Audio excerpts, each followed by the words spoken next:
Yes. Okay. I'll start my speech in 3, 2, 1. Judge, in the world of traffic, I won't have to figure out whether my round speech was bad or good because I'll be able to see my teammates turning very, very red. Right. Some key characterization, then 3 layers before I move on to my argument. Right. Firstly, then on the incentive analysis of the stakeholder. Understand that the main stakeholder in this debate is likely to be the average person in traffic. Insofar as an average person, you want 3 things, right? Firstly, you want to have a steady income. Secondly, you want to be surrounded by people who are not acting negatively. And third, you're going to likely want a steady relationship with like a good partner or with your family, right? Understand that why this happens is because it all stems from the societal values of being a good person or being a good person in society. Insofar as you live an emotionally healthy life surrounded by people. Understand that from the dawn of society, people have been classed as social creatures because of the fact that you want to surround yourself with positive people, because society presents you and pressures you to do this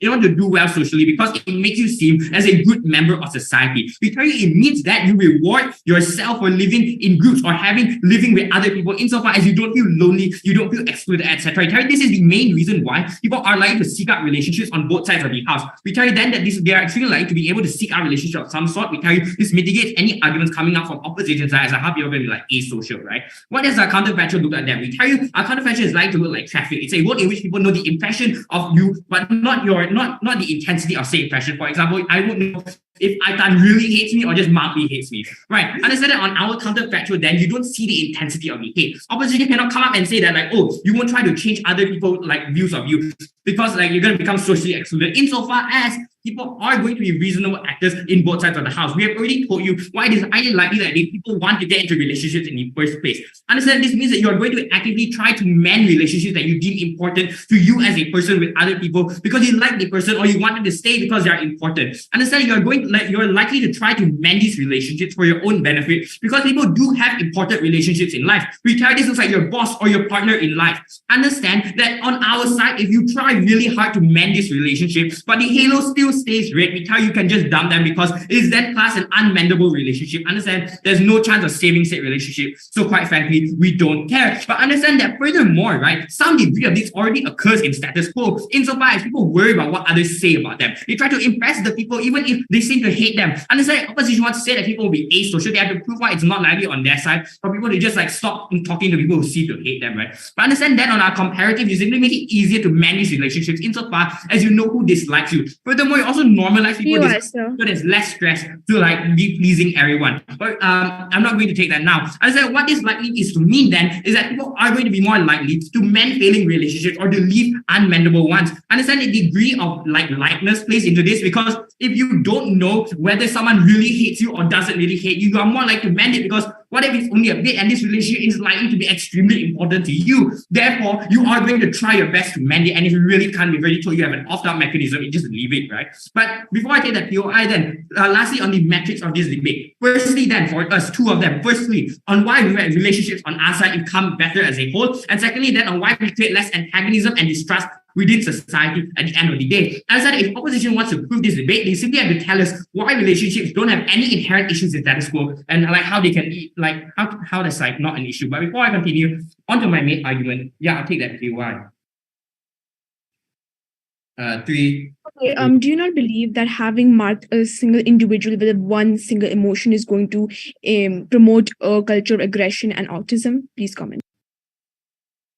Okay, from what I can get from that, your POI is essentially how can you like stop cultural aggression from like one emotion, but understand that society is literally based upon people liking or disliking you. It's not a simple emotion, it's literally the basis of society. That relationships are based on whether you like a person. Understand that on our side, you reveal that most important emotion to the people you can apply to the people that are the most important to you. We tell you then you provide these people with the ability to mend relationships that are seen to be problematic. We try to ensure that they are allowed that privilege. Right. Moving on to my first argument then on how you mitigate the harms of toxic relationships on our side of the house. Understand, right, that relationships shape you as a person. They're a major part of life insofar as life is guided by experience, and many relationships are likely to be long-term, whether it's staying in a job for many years or being like a husband to a wife, right? Understand that this means that society is going to be aware that relationships are harmful if they are bad. We've seen this in Status Quo, especially in the modern day where we have a trend of awareness of toxic relationships,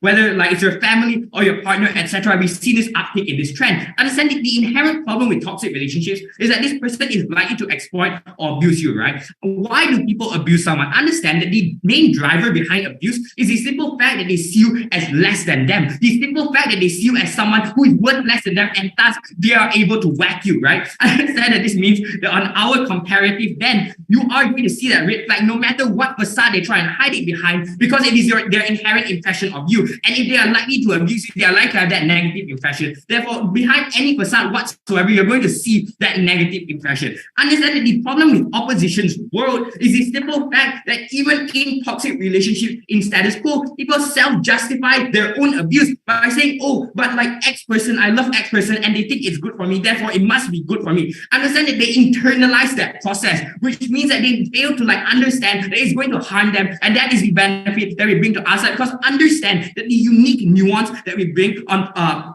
proposition side is the simple fact that on offside you have continued abuse that happens. It's about many people literally delude themselves into thinking it's good for them, or they simply just don't want society to see them in a negative light. Because look at the light the society casts on people who leave their partners in divorce. You are seen as a sinner, you are seen as someone who has betrayed other people. How do we solve this issue then on our comparative, right? Understand that on our side you can see this red light, you can see this light that says I don't really like you. Understand that this means also you are able to if they are likely to abuse you in the future, or if they are likely to be toxic towards you. As you have already characterized, right, you are going to be likely then to try and mend these relationships if it is to some degree problematic, insofar as you still have some kind of optimism as I can fix this person and make sure like they become a better person. Understand that furthermore, we carry that it means on our side in cases where you actually cannot mend them. It's a lot of abusive relationships. No, I'm not taking that. But understand, it makes it much easier for these victims to live in things like abusive household. It makes it much easier for them to leave that situation.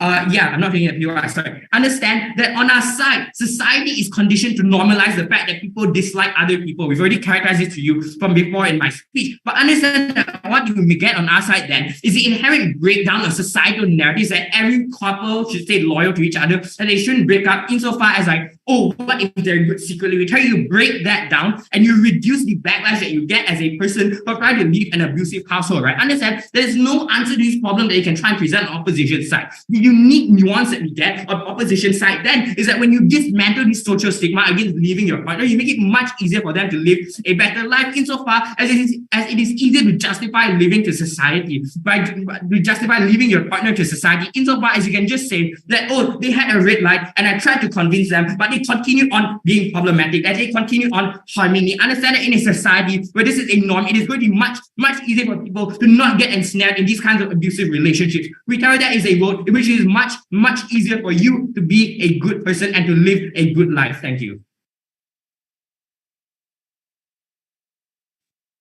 I thank the Prime Minister for their speech. Now calling the Leader of Opposition here.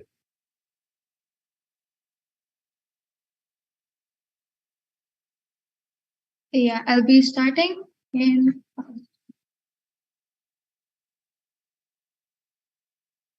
I'll be starting in 3, 2, 1, go. Panel, two major things in my speech today. Firstly, a little bit on the engagement, and secondly, on my on the wider implications of the debate, or like our entire case from opposition, and then I'll be proving to you how opposition clearly has an upper hand. Before that, I'm the first speaker from opposition. One major argument from me today, how it heavily disincentivizes people and its impact on the society. My second speaker will be talking to you about the wider implications of the debate, and then my third speaker will be rebutting, summing up, and providing you with the clashes. Starting off, firstly, notice how they talk about how on their side, on our side, we're going to have relationships just worsening simply because you do not know whether a person likes you or not. Notice how, what do you see in the status quo? In the status quo itself, we're not crumbling, or we're not able to not make connections with people, or we're not able to have better relationships with people just because we don't have a halo, right? We're still able to have a loving family. We're still able to ensure that people still love us even without a green halo or a red halo, right? So we not really see. So we just had one question, or this is the one question and the only question that proposition has to tell us or has to prove to us in this debate.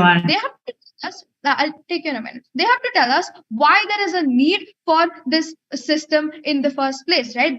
We have just one question panel. Proposition never really tells us anything about that. They only telling us about how it's going to make relationships better. We tell you that there is literally no need for it in the status quo, because even in the status quo, we still see that we're able to have better connections with people. They talk about toxic relationships, etc. Right? Then again, we tell you that even in toxic relationships, you understand if a person doesn't like you, you understand what an impression a person has on you, especially since the motion tells you that the degree or the intensity of this of your hatred or your liking isn't mentioned, right? So for that reason, we tell you that, especially since the intensity isn't told, we tell you that you already know if a person doesn't like you or not. You already know if a person I'll take it in a minute, if a person doesn't like you or not. For that reason, we tell you that from first speaker from proposition, we don't really get the most important question, that is why is it necessary in the first place? Why the status quo isn't beneficial in the first place, right? I'll take a POI. In 3. How can individuals then look through other people's facade of a positive impression on your side? Can you repeat? I just broke. Can you repeat that? How can individuals look through other people's facade of a positive impression of them on your side? Okay, that's what. Even in the status quo, it is literally happening, panel. We don't really, again, you never really tell us why the status quo isn't beneficial or why the status quo isn't enough in and of itself, right?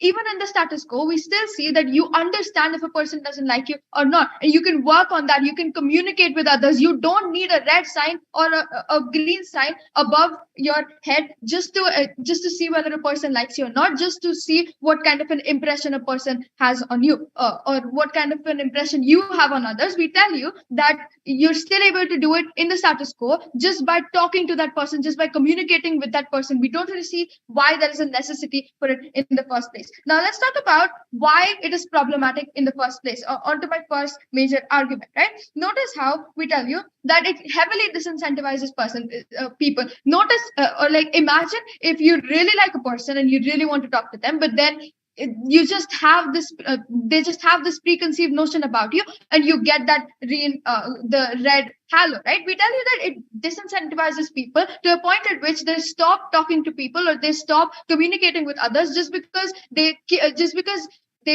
keep getting the red halo. Or like, in your best case scenario, if we say that even if it is necessary, we still see that your communication is going to go way lesser on side proposition, simply because now I know that someone likes me. I don't really have to do anything to impress them. This is the sort of motivating factor, or the driving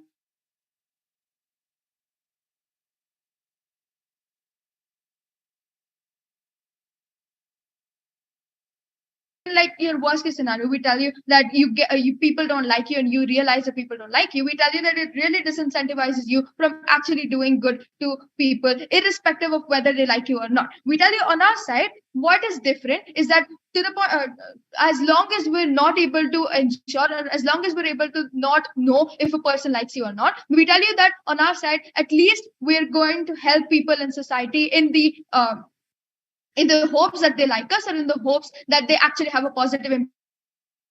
Mitigated on their side, or this is just nullified on their side, because now I actually know who likes me and who doesn't like me. I'm only going to be nice to people who actually like me. I'm not going to be nice to the people who don't like me. Why is this problematic? This is problematic because in a society, you're actually supposed to be helping everyone, right? You're supposed to be nice to everyone. You're supposed to be helping everyone, irrespective of whether they like you or not. They talk about relationships, and that is literally the only thing proposition talks about. Proposition tells us, it helps make relationships better. Now I know if my mom likes me.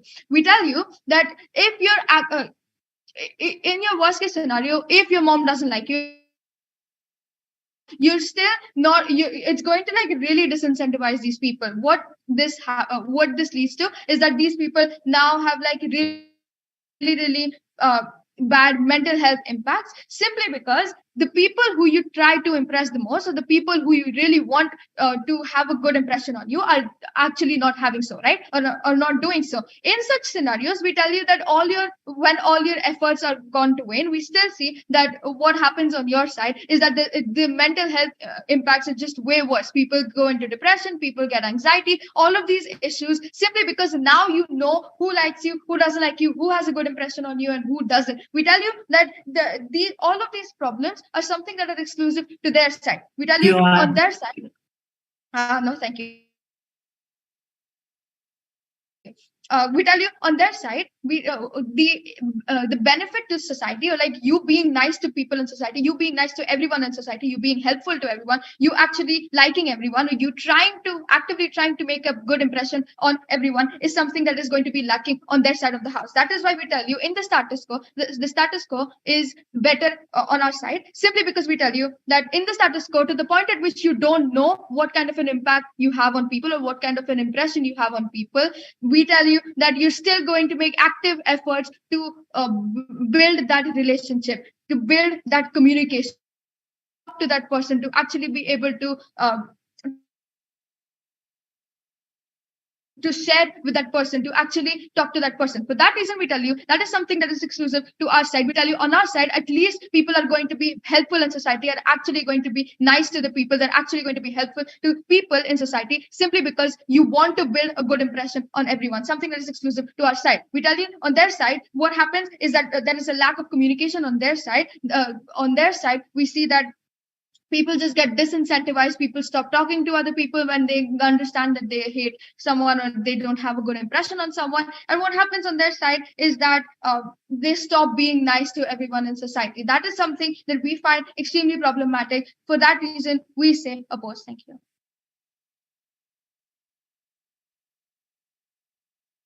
I thank the speaker for their speech. Now calling upon the Deputy Prime Minister here.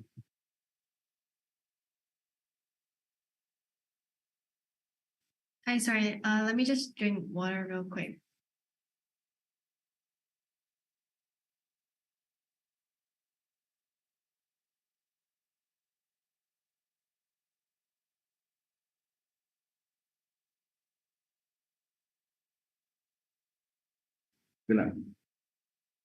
Hi, sorry. Am I audible and visible?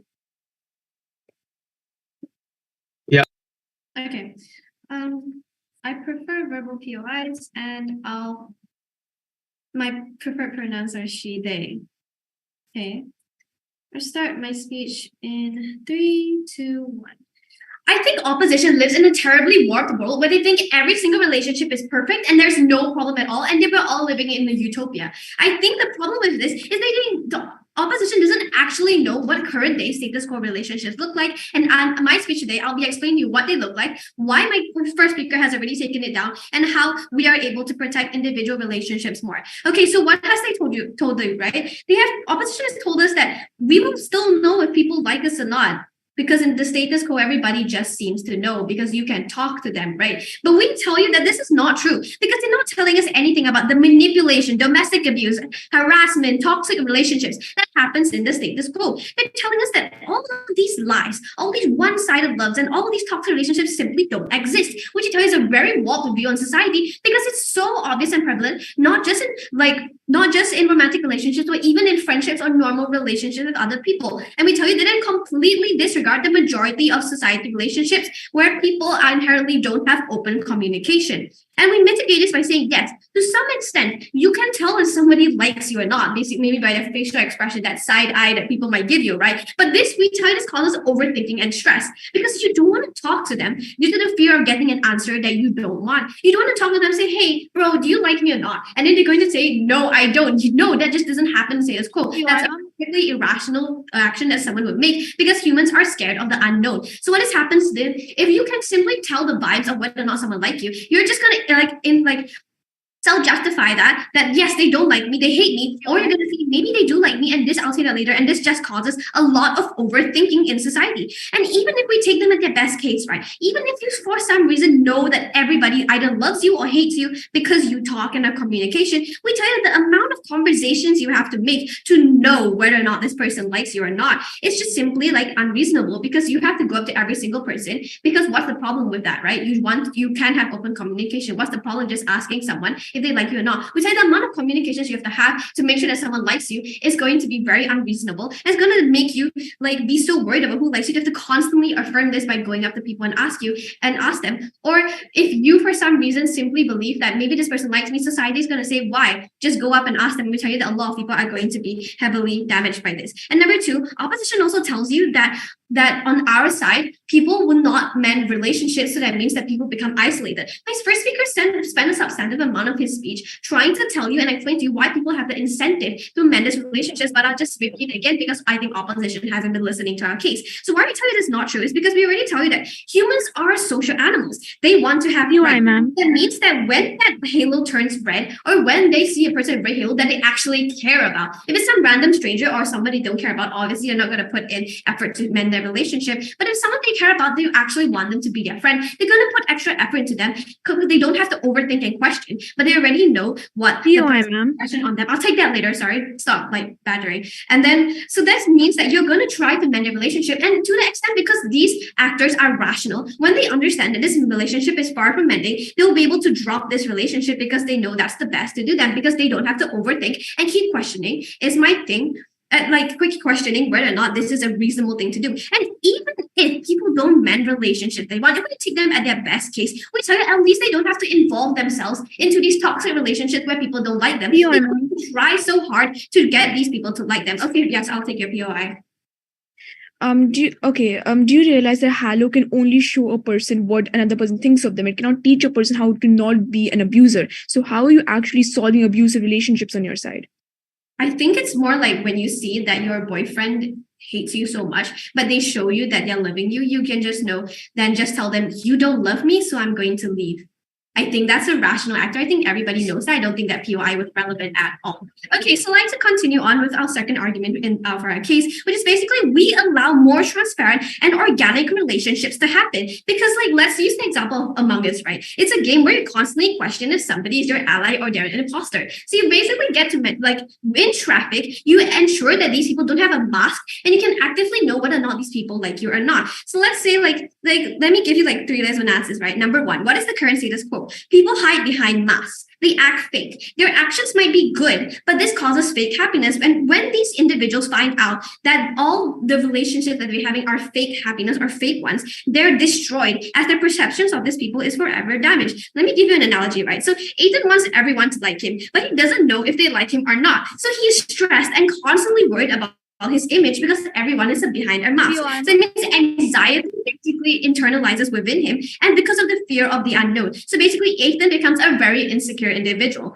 So number two, second wave analysis is why someone is stressed and they will overthink because of the unknown. Is because number one, people don't know what other people think of them, right? You just don't know. You can't, like I said before, you cannot just walk up to them and ask, do you like me or not? That doesn't happen in the great status quo. People often are going to overthink. Number two, majority of rational actors are going to self-justify that they're likable people, because like when you just meet someone, you don't immediately assume, I think you hate me, right? You're going to think that they like you. But the problem occurs is that is a nice person who you think is nice shows distaste towards you, you're going to question your fundamentals. Are they joking by being mean to me, or they actually don't like me? So what this happens is people are afraid of the truth, so no communication happens, and people think of the worst and believe that they're hated. So yes, they will try to mend, like they'll try to mend something that doesn't need mending or is not worth mending, because you constantly overthink about the situation. So the impacts of this is that people become insecure in themselves, and number two, people perceive others as untrustworthy to their true self, because they cannot trust this person when they say, I like you, but their actions show otherwise, because they just simply cannot confirm the facts. Yes, I'll take the POI. 3, 2, 1. Okay, I'll continue. So that one. Sorry, yeah, what's your POI? How do you ensure that anxiety doesn't take place more on your side, since you know that everyone in the room hates you? Okay, I think my first speakers have mentioned this, but I think it's highly unreasonable that once you sit in a room, every every single person is going to have a red halo, because we tell you what happens from the moment you are born. Most people are going to have a green halo because everybody loves babies, right? But as you grow up, the moment somebody turns red and you actually care about a relationship, you're going to actively try to mend it. We tell you that it's not immediately one day you wake up and suddenly everybody hates you. We tell you that's very, very unlikely, and that your characterization of this is very uncharitable. But we tell you that even if, like, for some reason everybody hates you at once, we tell you that at least you know that they hate you and you try to fix that, instead of being in a warped, like, foggy world where you think that everybody likes you but they actually hate you. We tell you that's very, very bad, because you have no room for improvement and you constantly live a fake life with fake happiness. We tell you that's very harmful. So what is that counterfactual then? Is that, like, let's use the Eitan analogy again, right? So Eitan does not need to question if Ethan thinks he's a good friend. He won't have to try so hard and fear that Ethan actually doesn't like him. Ethan can instead be his true self to Ethan and actually be firm that he has an organic and open relationship. So this means that traffic allows those who are insecure to minimize overthinking and be more confident in their friendships, and they can put more effort into these organic relationships because they are sure that these relationships are true, they're likable, and both parties like each other. So we preempt this, that even if Op comes and say that the mask that protects his friendships, that the mask that protects his friendships by this fakeness is okay, we tell you that once this mask, we tell you that people won't need to try so hard to try and save these fake friends when they're not sure whether the friend actually likes them or not. And instead, people can actually be sure of who they are as a person and don't have to be constantly overthinking and insecure about their likability. And with that, we've never been prouder to propose. I thank the speaker for that speech. Just a reminder, please do not POI more than once every 15 seconds. But that's it. I welcome the Deputy Leader of Opposition. Here. Yes. Before I start, I'll be taking POIs verbally only. My preferred pronouns are she and her. I'll be starting in 3, 2, 1, go. Panel, I think it says something about a side of a debate when that side has to rely more on jargons and rely more on what a perceived notion of such a complex emotion, such as a very concept emotion is, to even make their case sound half in this debate. One, I'll be looking at the hypothetical universe comparative. That is, I'll be deconstructing why exactly the hypothetical universe, which team proposition is given to us in today's debate, is going to lead to a total destruction of what we call emotion and communication as a whole. But before that, some engagement and refutation. So all of the arguments so far which have been posed by side proposition have been revolving on one thing and one thing alone, which is that just because a halo can tell you what what impression a person has of you in that very moment, which means you can depend on a halo to tell you whether a person hates you, dislikes you, whether you should talk to the person, whether you should even engage that person in conversation, or you should just steer clear of them as a whole, right? But here's the thing: the halo does not tell you what a person's overall mind view of you is, right? The halo just tells you what the impression of the person, what the impression the person has of you in that one moment. For example, when I get a low grade on my test, my mother is angry with me. She has a red halo. Does that mean that she hates me? No, it doesn't. It just means that she has a negative impression of me in that one point. So having to judge entire relationships, having to deduce that relationships are abusive just because my significant other is angry at me for one particular thing as a red halo does not really make any logical sense. Now, even if we take away all these mechanical problems and these very grassroots principle problems, let us look at if this were to become a reality, why is that hypothetical universe comparative completely dystopian? First of all, emotional maturity. A halo, as it is, can tell you what people think around, what people think of you as a whole, right? However, what a halo actually does is that it stunts your ability of emotional comprehension. In long term, you become dependent on the red and green signs to read emotions and stimulate your own emotions. Why is this problematic? We tell this is problematic because halo cannot teach you emotional maturity. It cannot teach you emotional knowledge of how to act on your own negative feelings or positive feelings or even the feelings of others. It cannot teach me how to react when I see a red light or when I see a green light. And assuming the counterfactual which team proposition has given us is that I have had this halo on my head from birth, my instincts have become robotic at this point, which means that I will base my actions, I'll base my relations solely on what halo I see in front of me, which means that I have no comprehension of emotional nuance. What this does is that it stunts human beings, it stunts our comprehension of emotions, which is what makes human beings such a significant race. It is is our ability to comprehend and react on our own. And what a halo essentially does is that it stunts this ability. Emotional expression is an indispensable part of a human being, and having a halo replace it damages a person's self-identity, self-expression avenues, and most of all, your mental health. Now just leave whatever team proposition tries to tell you that it's very unlikely that people in one room are all going to hate you, right? But individuals do feel pressure to confirm a narrow set of behaviors or attitudes in order to avoid negative impressions and gain positive ones. Even in the status quo, where we don't have these red light, green light signals on top of our heads, we still feel that we need to impress a particular set of people. And having this very set matrix of what a person thinks of me is just going to aggravate that anxiety. This can lead to a lack of authenticity and lack of individuality, as people may prioritize gaining positive impressions over being true to themselves and building genuine relationships with others. Moreover, what is important is that these halos are only telling you an impression a person has of you in that very moment, which means that if I look at a person at one point and see that they have a negative impression of me, then I am going to have social anxiety around them. And what does this mean? This means I'm possibly depriving myself of a particular good relationship just because that halo decided to show me a red impression on that particular moment.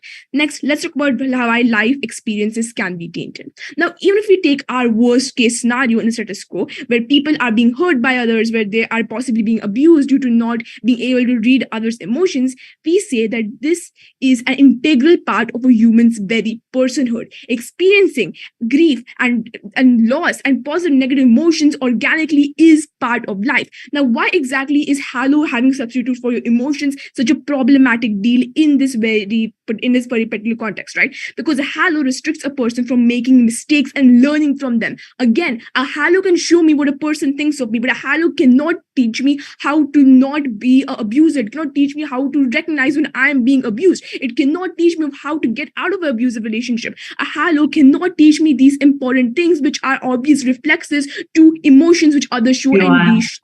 Because I'm being stunted by this very real emotional baggage from birth, this is not a good way to live. I'll take that POI. Why does your side simply assume that with a halo, nothing will happen? We tell you that on our side, there are still social cues that you can necessarily follow in order to get out of toxic relationships. We give you this from first to engage. Okay, the major thing over here of your characterization is that from the beginning, you have characterized a halo as something which you are born with, right? You have characterized as something which is always following you around, which you have essentially ingrained it into your own self from the very beginning. Even if we decide, like, fine, we're not born with it, the point is that we are living with it for a very, very long time. This is how human beings work. They adapt. When I see that there's no longer a need for my emotional, the part of my brain which processes emotions, and I can just decide everything by seeing the halo, I will no longer look for those social cues because my brain digests that I no longer need them because I have this artificial thing called halo to teach me all of that. The problem is that no, the halo does not teach you everything. It does not teach you how to be a decent human being, how to be emotionally supportive. There are things which you have to learn by experience, by failing at relationships. It is something which proposition is robbing from human beings, and that is making human beings dysfunctional as a species, as a whole. Lastly, let's talk about communication. Communication is the backbone of every relationship.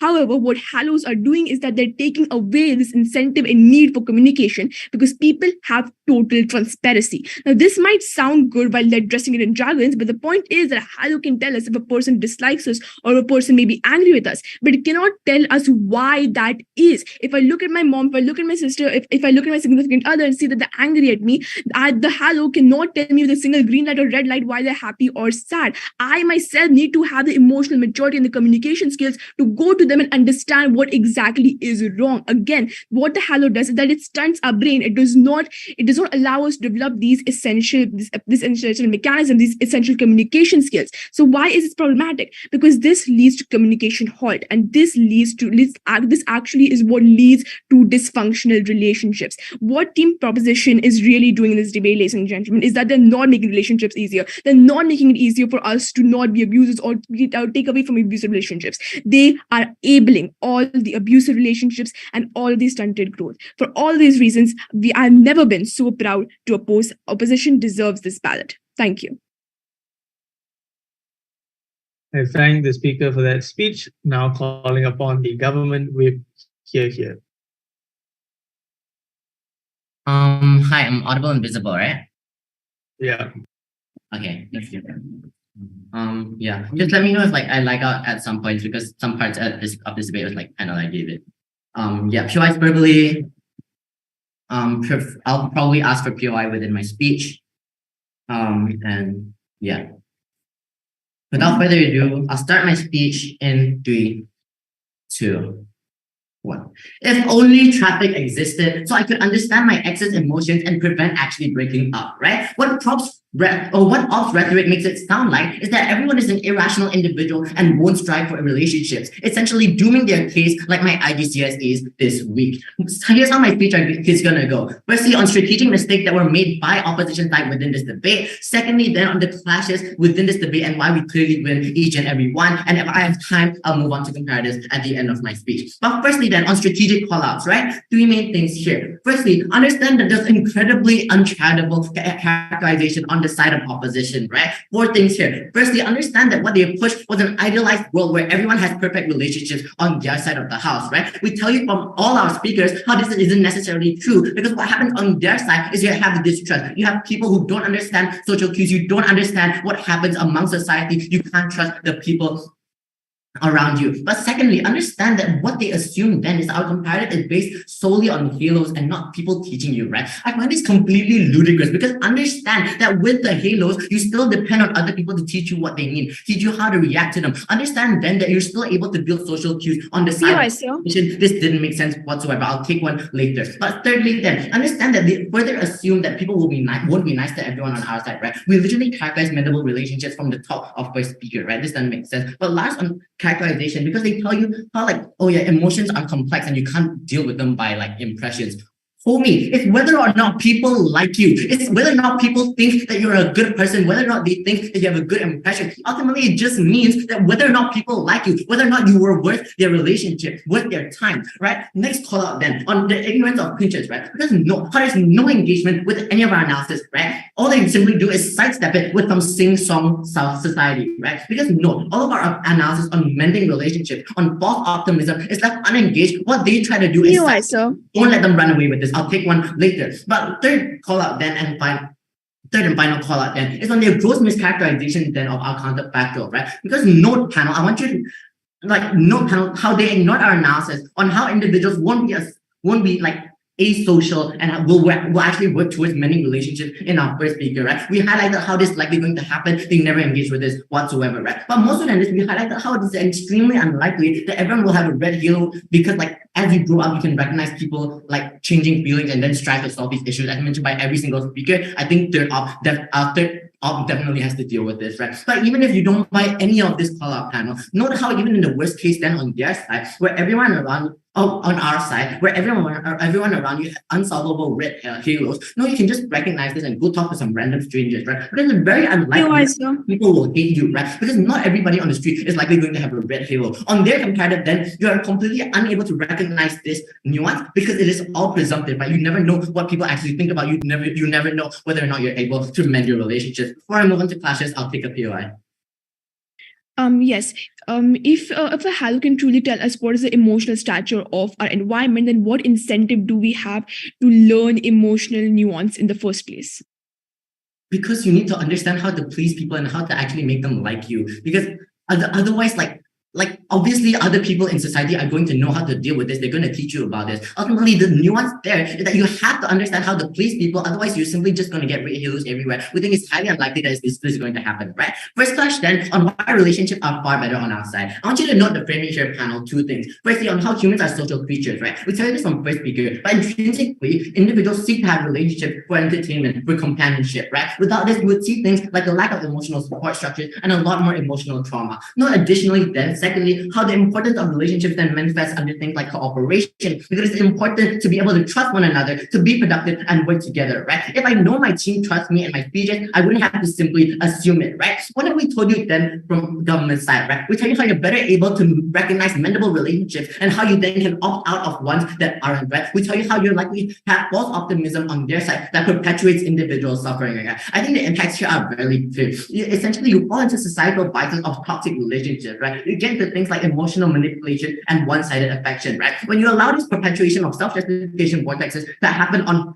opposition side, insofar as they believe that the love is worth it, problems then become exponentially worse and irreversible, right? What has opposition tried to contend on this argument then? They told us things about, oh yeah, you're going to have a lack of communication, right? But we understand that this is incredibly untrue. These are incentive structures brought from birth on many relationships, right? But even if you don't buy the panel, secondly, understand that it's extremely unlikely that everyone in society is just going to stop talking to each other because for some reason they're going to lack communication because like they see one red halo, right? Understand this is completely unlikely. They're likely going to try and mend it if like it's a relationship worth having, as we mentioned from first speaker, right? Note how then on the comparator, on their side, they have no deep conversations whatsoever. They have no communication on their side, insofar as they never know what exactly people around them think of them. They never know then what exactly people around them necessarily want from them. I think it's very clear we win this clash for two main structural reasons. Firstly, on the reversibility of toxic relationships and how it's necessarily better on our side, and secondly, then alternatives and why our benefits then far outweigh the harms that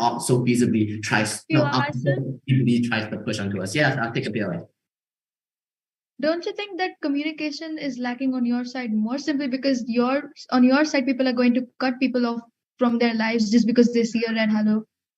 No, because we already told you how if it's a relationship worth having, they're likely going to try and mend it in the first place, and they're going to leave people out if it's unmendable, right? We tell you how there's likely already going to exist some sort of action. I don't necessarily understand this POI. Second clash then on why we create less distrust and antagonism, right? Because note how this was so important, but was completely lacked analysis from what side opposition tried to like contend, right? Note the framing here, panel, is that distrust is invisible within society, right? Understand that inherently, individuals cannot guarantee others' perception of them. It becomes exactly like a game of Among Us, where you have to question who are your teammates and who is the imposter. Note the importance of this framing panel, because when those instances exist, you create exacerbated emotional burdens. We tell you from government side then how you're likely going to be unsure about anyone in society, how you're likely going to overthink about your perception within society, and how then no communication is much more likely on their side of the house, right? I think the impacts here become far exacerbated because understand that inherently humans are like egoists, right? What happens then on opposition is that a lack of comprehension regarding particular outlooks upon them will occur, right? When perceptions are then perceived negatively, what you get is things like social isolation, mistrust towards other individuals, etc., right? If I'm like a political leader like Varun Rajendran, I'm not necessarily going to know whether people are like me or not, which obviously people do, right? What if Op tried to contend on this then? They try to tell you that, oh yeah, firstly, they concede that the fact that individuals will be unable to discern whether or not people like them in status quo, right? I think this was a gross, this was a very severe concession because understand that on their side, then they admitted that they're likely going to have distrust, right? But more so on this emotional maturity idea. Firstly, understand that this doesn't make sense whatsoever, right? Understand that this is inherently untrue because it's not like you're going to lose all emotional nuance, right? It's your general position within society and how you're going to act, not what they extremely close, right? If your mom loves you, no, it's already 7:40, bro. What the? But like essentially, if your mom loves you for 14 years of your life, and one instance she's like slightly hates you because you like got an F in like your math or something, likely like you're going to understand that that's not her entire perception, right? On the comparison on their side, it's far worse than because you actually have to worry about what other people think about you, right? I think we win this class for two main structural reasons. Firstly, on feasibility of outcomes, but secondly, then on the severity of harms on the opposition side. Therefore, for all these reasons, we win junior finals. I thank the government whip for their speech. Now calling upon the opposition whip. Here. I'll be starting my speech in 3, 2, 1. While the point proposition loses its debate is when they fail to tell us why there is really a need for these red and green halos in today's status quo, right? Two things in my speech, refutation and rebuttals, and the two main clash points of today's debate. Starting with the rebuttals. Proposition comes up and tells us even if we assume, like they tell us all about halos and how halos can tell us people's how people think of us, if they think of us bad or good, something like that, right? But we have to understand because we have to understand that how human brain works. There is a reason people highlight things on paper, right? It attracts attention by our brain. So, therefore, the halos will be the only thing sticking in the people's mind. And all the responses to our points, they tell us, oh, we can mend the relationships. But panel, we need to understand that individuals at this point, they do not know how to do that, because as they tell us, according to their model, they tell us that these halos are there on people from like a young age, right? So as we are growing up with these halos, we really do not know, emotions. People like and when even if we assume that there are other people to teach us reaction, we have no incentive to learn them, because there is a halo right there telling us oh, this person doesn't like you, this person doesn't like you, right? I'll take it. If the halo tells you your impressions by other people in society, how does this necessarily tell you how to act? Because we can't, no one can really teach us how to act, because we have to understand that emotional nuance cannot be taught. It cannot be taught. It's something that us humans need to like adapt from our life experiences, and because of these halos, we're not having these life experiences. It does not teach you emotional maturity. It does not teach you how to learn from experience. For example, I had an abusive ex-boyfriend, and because of these halos, I'm not really gonna understand the damages, or like how I'm gonna get over this or I'm never really going to learn any emotional maturity. I'm never really going to gain any emotional maturity, because we have to understand that emotional nuance is not something that can be taught. And also we have to understand that individuals may feel pressure to conform to a narrow set of behaviors or attitudes in order to avoid negative impressions and gain positive ones. So this just creates more pressure on individuals, and these halos can lead to a breakdown in trust and cooperation among individuals, as people may be more concerned with gaining positive impressions and avoiding negative ones than with building genuine relationships based on mutual respect and understanding. I'll be giving more of my refutation in my clashes, starting with the two main clashes of today's debate. First of all, is there really a need for halos indicating positive and negative impression? We as opposition say that no, there is not really a need for halos indicating positive and negative impression. Marking positive impressions with green and negative impressions with red can be bad, because it creates a binary, simplistic view of the world that does not allow for complexity or nuance. This can lead to a lack of critical thinking and loss of individuality, as people may be encouraged to conform to a narrow set of beliefs and attitudes. Panel, we need to understand our emotional maturity is what makes us humans. What makes humans humans. Otherwise, we're just like robots, like listening to the two halos that are there. We're not really like, it just makes it just creates a binary and simplistic view of the world. It does not really allow our brain to think. No, thank you. Additionally, using colors to mark positive and negative impressions can be a form of propaganda and manipulation. Right? This can lead to a lack of agency and autonomy, as people may be more likely to adopt the attitudes and beliefs that are present to them rather than thinking critically and forming their own opinions.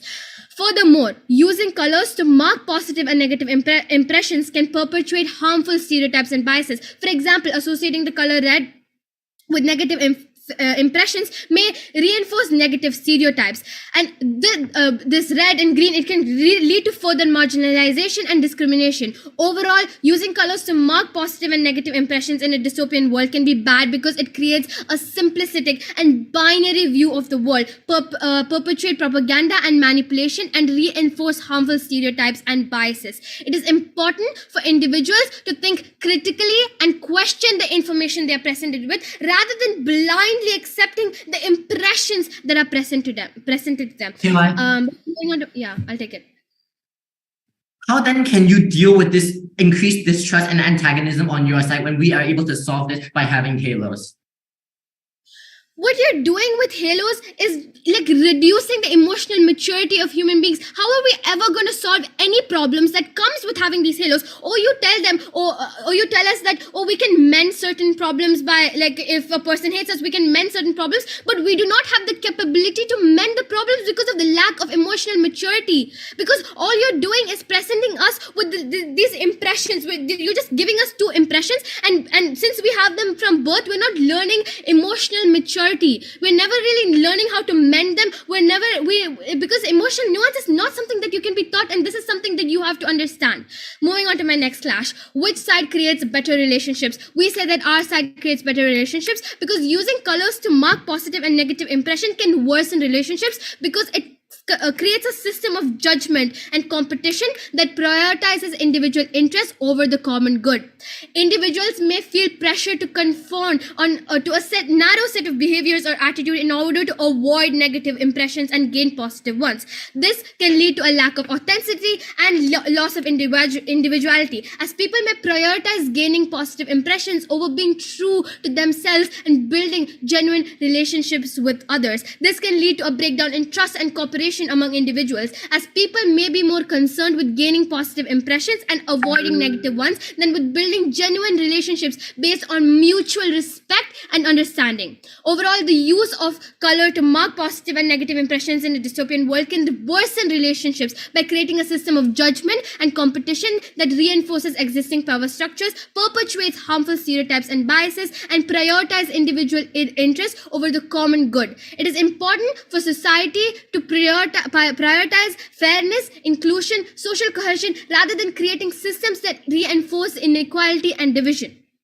So I've told you how halos, and again, there's something we need to understand, that halos are based on certain impressions, right? We can't judge an entire relationship just from the halo, right? We have to understand that, as mentioned in the motion itself, the halos are based on impressions, and we can't really judge an entire relationship from because of this halos. And because of the halos, individuals may feel pressure to conform to a narrow set of behaviors or attitudes in order to avoid negative impressions and gain positive ones. And panel, the most important point to note here, these halos make humans not humans anymore, because it does not teach you one thing that truly makes us human species. It does not teach you emotional maturity. It does not allow you to learn from experience. It does not allow you to build relationships based on our experience. It only like provides us with like impressions that are presented to them, and rather than individuals thinking critically and question the information they are presented with, where in their world that the individuals are just blindly accepting the impressions that are presented to them. So what have I told you in today's debate? I have rebutted against all the points stated by side proposition.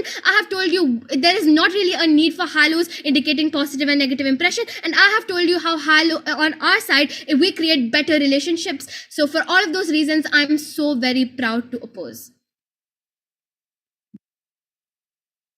I thank the opposition whip for the speech. Now calling upon the opposition reply here. Yeah, I'll be starting in 3, 2, 1, go. Panel, it says something about a side of debate when that side has to constantly resort to rekindling and revamping what exactly their stance is in this debate to even sound half convincing in today's debate. Panel, today as a reply speaker of this debate, I'm going to do two main things. One, I'm going to engage in the best case, worst case scenario of team proposition and opposition, and subsequently show a jury why we win this case. First of all, we break down all the responses which were brought on majorly by the third speaker, which is a little too late. As the only response we have to go on, we must engage with it. Now our points is one, right? Team proposition just has one reply to all the nuanced points we propose in today's debate. Emotional nuance can be taught. Jury, that very sentence is comical in nature. It is called nuance for a reason, jury.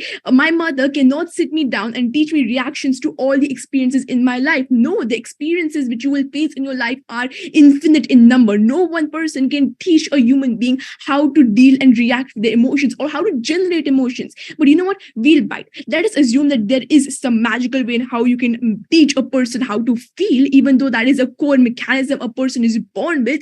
Even if we take this best case scenario where this is possible, we see that this just worsens their case, as they're putting on full display that all team proposition is doing today's debate is that they're devoiding and morphing the humans into robots, just accepting environments, just examining environments, and on robotic machinery, you are learning to respond. Panel, this is not living. This is not showing emotions. This is not even healthy to your mental well-being. because you're because you're just stunting your mental health. You are just enabling yourself to getting more and more hurt. Why? Because you are not allowing yourself to experience humanhood, personhood as it is. What team proposition is really doing, even in the best case scenario, is devoiding humans of their very personhood. And that jury should really show us what the reality of team proposition could be. Which brings me to the major point which separates us as team opposition from proposition: trust.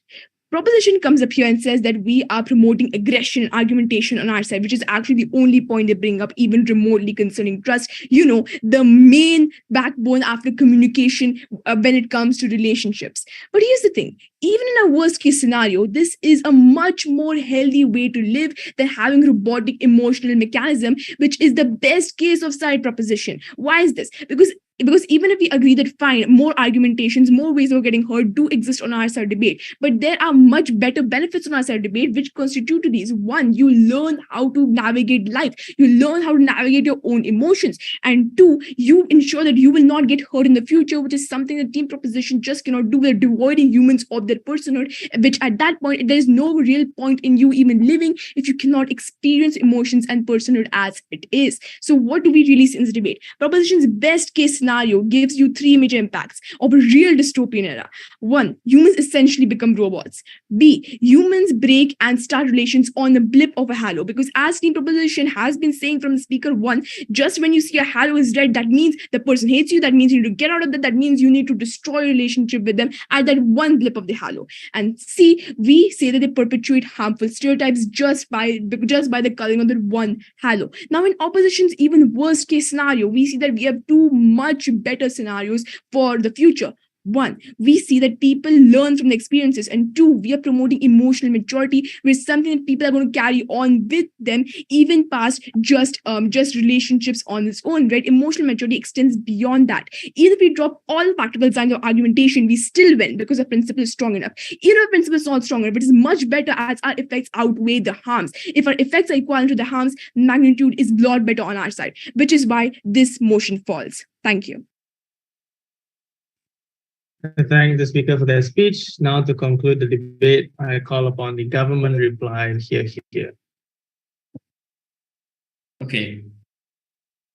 I'll start my speech in 3, 2, 1. Judge, we paused this tournament twice from our laptop battery dying. Sadly, opposition seems to have pressed pause on any analysis whatsoever. Right in this reply speech, first strategic callouts, then I'm going to start weighing this debate based on a singular clash. Right, firstly on strategic callouts, mainly on their lack of engagement, right? Understand that in the first speaker clash, right, they quite literally actively ignore the argument and analysis coming from the Prime Minister's speech as to how toxic relationships are more likely to materialize and continue on their side of the house. Note panel that we have literally told you that even if you create your own self-justification vortex on our side of the house, it is still much, much more likely for you to leave this toxic relationship because the societal narratives that prevent you from doing so are knocked down. The societal narratives that oppose you having a partner, regardless of the toxicity, are knocked down. What has opposition told you, right? The simple fact that they completely blow past this argument by simply asserting, but you know they're toxic. Understand that even if you ignore the structural analysis that you get from Prime Minister from the literal first speech as to how there are likely to be facades in status quo, it's literally taken down in our second speaker then by telling you that manipulation exists and toxicity exists, and these facades are likely to be a thing in both sides of the house. Understand the comparative that they try to push throughout the entire debate is to just ask people whether you like them or not. Quite simply, we take this down in second, third. If so far as we carry, it's quite literally unfeasible because you are going to hide their feelings, or that this is going to take a large amount of mechanization to simply occur, right? But understand, let's look at the major harm they try to push onto us, that the fact that you are likely to be asocial, right? The lack of analysis beyond just what if everyone hates you? But furthermore, right, even if you don't buy that, understand that we quite literally demolish this in first and second by simply telling you the fact we are still like to seek out and mend relationships, considering the fact that they fail to deal with this characterization from the individual first speaker they lose. But even if you don't buy that, on second speaker, we even told you that living in a room full of red halos is unlikely. And when you are born, most likely to be green. And when you see red, you're going to fix it. We tell you that also links into their whole hard push as to how you're going to be a robot in society, right? We tell you that you quite literally learn emotions from mending these relationships. And we've already told you that on our side of the house. Understand they completely ignore that, and for that they simply lose their own clash. but understand that it's highly unlikely that one day you'll wake up and everyone hates you, right? All right, to wait out this debate hinges on one main clash, on which side is best able to ensure healthier relationships for the people.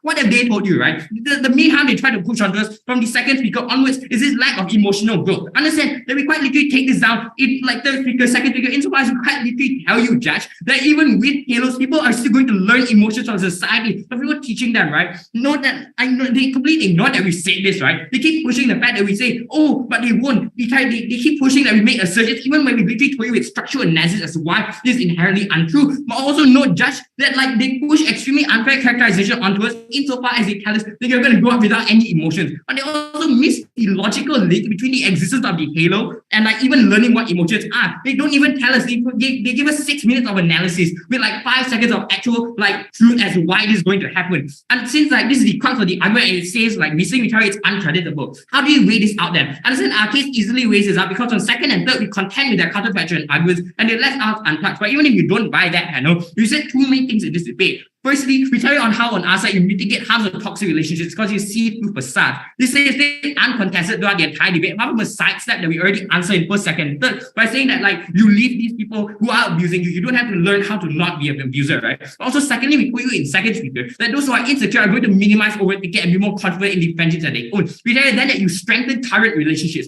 or you also know for sure which are healthy relationships and know your true self in your way that you have these kinds of organic relationships with other people. We tell you that you create a world in which there are likely to be healthier relationships, stronger relationships, and a world in which there exists opt-out mechanisms for toxic relationships and a way to mend that. Understand, Judge, that this closing line goes to my coach, Josh. To quote Kendrick Lamar, we gonna be all right.